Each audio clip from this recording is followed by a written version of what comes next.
भूतिया दुनिया में दिवाली। अरे बहन, जानती है दिवाली की खुशी में बाजार में बहुत बढ़िया बढ़िया डिस्काउंट मिल रहे हैं। जानती हूँ, घर की सफाई पूरी हो जाए उसके बाद में शॉपिंग की शुरुआत करूँगी। वो दोनों औरतें ऐसे ही बात कर रही थीं। इंसानी दुनिया की दिवाली की तैयारियां तो इसी तरह से जारी थी।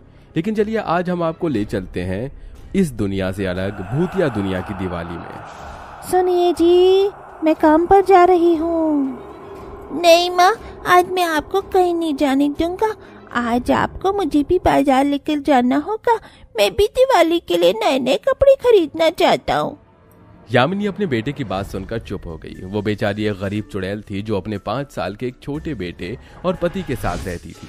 यामिनी का पति अनिल बीमार था, जिसकी वजह से घर के सभी खर्चों का बोझ यामिनी के ही सर पर था। मेरे प्यारे बच्चे शाकाल, तू चिंता क्यों करता है? मैं तुझे भी नए कपड़े जरूर दिलाऊंगी। लेकिन कब? बहुत जल्द। अब तो मुझे काम पर जाने दे, वहाँ से लौटकर मैं तुझे बाजार ले चलूंगी। अपने बेटे से ऐसे बोलकर यामिनी अपने काम पर निकल गई। भूतिया दुनिया में भी इंसानी दुनिया की ही तरह दिवाली की सारी तैयारियां चल रही थीं। अरे नहीं, आज तो मुझे घर से निकलने में बड़ी देर हो गई। यामिनी ऐसे बोलती हुई तेज तेज अपने काम पर जा रही थी और कुछ देर बाद वो अपने काम पर पहुंच भी गई। अरे यामिनी, आज तो तू काम पर आने में पूरा आधा घंटा लेट है।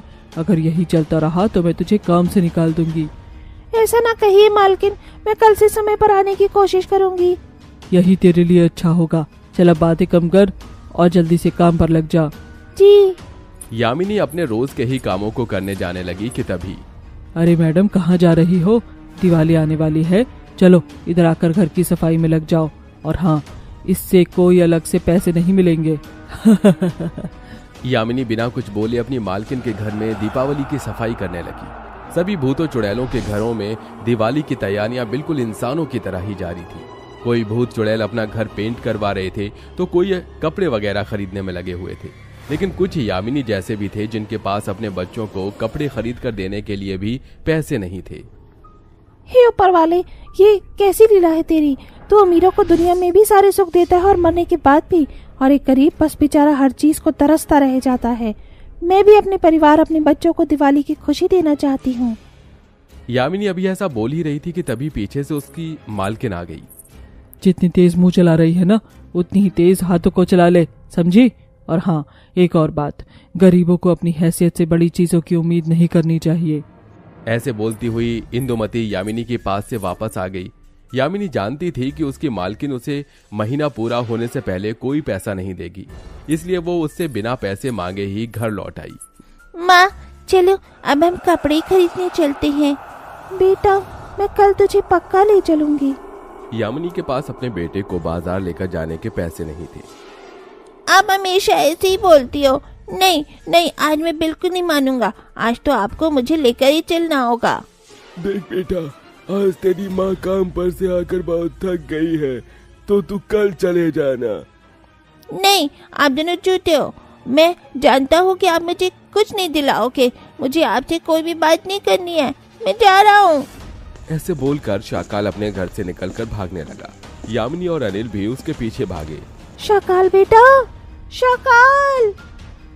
अरे इतनी जल्दी कहाँ भाग गया ये? यामिनी, तुम चिंता मत करो, मैं और तुम उसे मिलकर ढूंढ लेंगे। सब मेरी गलती है, सब कुछ मेरी ही गलती है। संभालो अपने आप को यामिनी, ऐसे रोने से कुछ नहीं होगा। हम दोनों को उसे मिलकर ढूंढना होगा। अनिल और यामिनी अपने नन्हे बेटे शाकाल को ढूंढने निकल गई, तो वहीं दूसरी ओर शाकाल भागकर अपने घर से बहुत दूर आ चुका था। ये मैं कहाँ आ गया?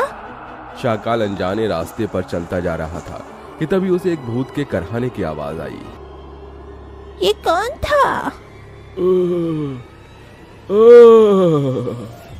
शाकाल उस आवाज का पीछा करने लगा और उसे कुछ दूरी पर सड़क पर एक नौजवान भूत दर्द से करहाता हुआ दिखाई दिया।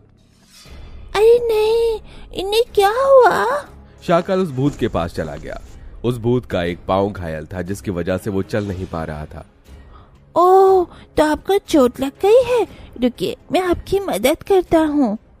शाकाल ने उस भूत को सहारा देकर खड़ा किया और फिर उसके घाव को धोकर साफ कर दिया। अब आपको दर्द नहीं होगा। अरे वाह, तुम तो बहुत ही अच्छे भूत हो। तुम्हारा नाम क्या है? शाकाल। वाह, बड़ा ही भयानक नाम है। तुम कहाँ पर रहते हो?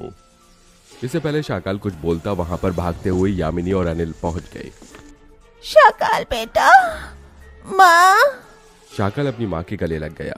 यह सारा मंजर देखकर किशोर को कुछ भी समझ नहीं आया। माफ कीजिएगा, लेकिन क्या ये आपका ही बच्चा है? जी हाँ, ये हमारा ही बेटा है। अगर आपको इसने परेशान किया हो तो हम माफी चाहेंगे। दरअसल ये गुस्से में घर से भाग आया था। अनिल ने किशोर को पूरी बात बता दी।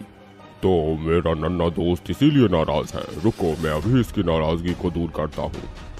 किशोर यामिनी के पास गया और उसके हाथों में एक नोटों की गड्डी देकर बोला, दिवाली का मतलब है लोगों को खुशियाँ बांटना, इसलिए आप ये पैसे रख लो। लेकिन ये मेरे नन्हे दोस्त के लिए है, मना मत करना। यामिनी ने उस अमीर भूत से वो पैसे ले लिया और फिर उस भूत ने उन्हें गाड़ी में बिठाकर घर तक भी छोड़ा। मैं चलता हूँ, मेरे नन्हे दोस्त का ख्याल रखना। ऐसे बोलकर वो भूत चला गया। अब यामिनी के पास पैसे थे और दिवाली आने के भी बस 2-4 दिन ही बाकी थे। यामिनी ने कुछ दिन काम से छुट्टी लेकर बिल्कुल इंसानों की ही तरह सबसे पहले अपने घर की सफाई की और फिर वो सभी बाजार में कपड़े और पटाखे वगैरह खरीदने भी गए। माँ, मुझे तो ये खूनी फुलझड़ी ही चाहिए। अच्छा ठीक है। बिल्कुल इंसानों की तरह ही शाकाल ने भी अच्छे कपड़े और बहुत सारे पटाखे खरीदे और देखते ही देखते आज दिवाली का दिन भी आ गया। यामिनी और सभी भूत चुड़ैलों ने अपने घरों को रंग बिरंगी लाइटों से सजाया। सभी भूत चुड़ैलों को घर के लजीज लजीज भूतिया पकवान बनाए गए और घरों के बीचों बीच सुंदर सुंदर रंगोलियां बनाकर सभी ने अपने अपने घरों को दीपकों की रोशनी से रोशन कर दिया। अनिल जी, शाकाल, आ जाओ, चलो, लक्ष्मी माँ की पूजा का समय हो गया है। अरे भाभी जी, हम भी हैं। यामिनी ने पलट कर देखा तो वहाँ वही भूत खड़ा हुआ था जिसकी शाकाल ने मदद की थी और साथ ही उसके साथ उसकी पत्नी इंदुमती भी थी। अरे भाई साहब, आप और मालकिन आप भी? हाँ यामिनी, उस दिन तुम्हारे बेटे की जिसने मदद की थी वो मेरे पति हैं। मैं अपने बुरे बर्ताव के लिए शर्मिंदा हूँ और इसीलिए मैं अपनी माफी के लिए मेरे पति की मदद करने के लिए शुक्रा के तौर पर ये छोटा सा दिवाली का तोहफा लेकर आई हूँ। प्लीज इसे अपना लो। यामिनी ने खुशी से अपनी मालकिन का तोहफा स्वीकार किया। जरूर, आपका शुक्रिया। ऐसे माफी मत मांगिए। चलिए सभी मिलकर माता की पूजा करते हैं।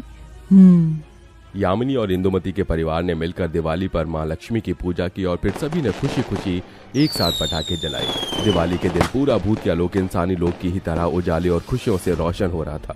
सभी एक दूसरे के घर जा जाकर एक दूसरे को दिवाली की बधाइयां दे रहे थे और दिवाली के दिन सभी भूत भी बहुत ज्यादा खुश थे।